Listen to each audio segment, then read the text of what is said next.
তো আজকে সকালে হাঁটতে বেরোলাম একটু।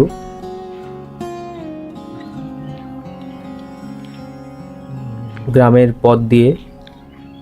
এই রাস্তাটা আমার আসলে অনেক পছন্দের একটা রাস্তা। প্রতিদিন সকালে যখন এখানে যাই,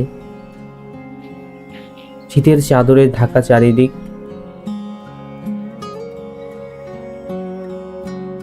ঘাসের উপর শিশির মারিয়ে যখন সামনের দিকে হাঁটি, তখন অন্যরকম একটা ভালো লাগা কাজ করে ভিতর থেকে।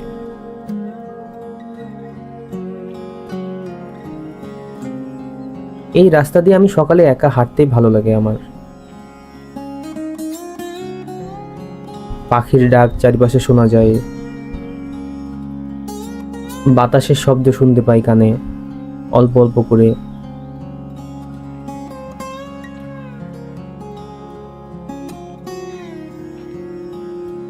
আর এই যে সকালের রোদ, শান্ত শীতল রোদ,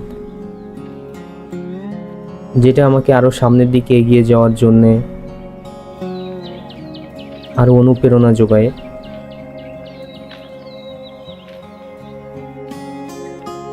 এখানে আসলে চারিদিকে যতদূর চোখ যাবে,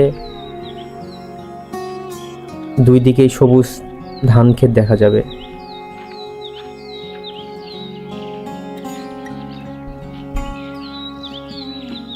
আমি এখন আসলে আগের মতো ওইরকম রেগুলার হাঁটতে বেরোই না এই পথ দিয়ে, কারণ কিছুদিন পড়াশুনোর চাপ ছিল। এই কারণে এখন আর ওরকম ভাবে নিয়মিত বেরোনো হয় না। মাঝখানে আমার কিছুদিন পায়ে ব্যথাও ছিল, তো যার কারণে আর বেরোইনি। তো তাই ভাবলাম আবার আমি আমার পুরনো অভ্যেসটাকে শুরু করতে পারি কিনা। আর সবচেয়ে ভালো লাগে যখন হচ্ছে এই রাস্তা দিয়ে একা একা হেঁটে যাওয়া যায় এবং নিজের সাথে কথা বলা যায়। সেই সময় ওই সামনের গাছটাতে একটা কাঠবিড়ালি বসেছিল যে সময় আমি সাইড দিয়ে যাচ্ছিলাম। দূরে একটা তাল গাছ, ঠিক যেন ক্যালেন্ডারের ছবির মতো।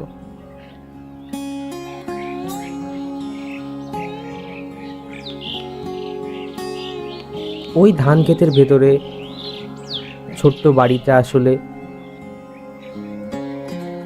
দেখতে কিন্তু অনেক সুন্দর।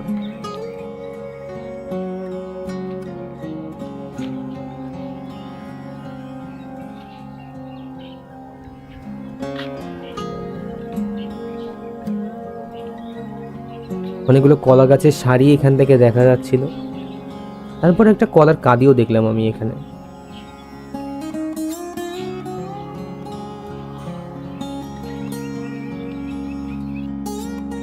এই গাছগুলোতে কিন্তু অনেক সুন্দরী ফুল হয়েছে।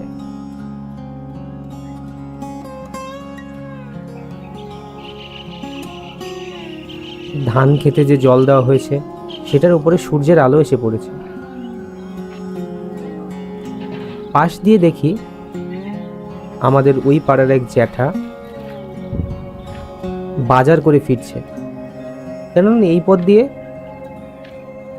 আমাদের পাটকেল ঘাটা আছে, তো পাটকেল ঘাটা বাজার থেকে এদিক দিয়ে খুবই তাড়াতাড়ি আসা যায়।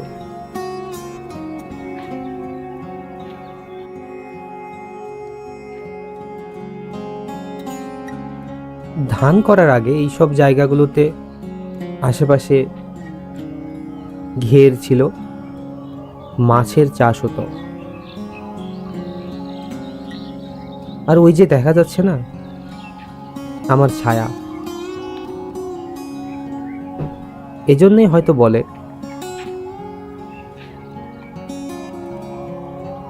Life is nothing but A walking shadow.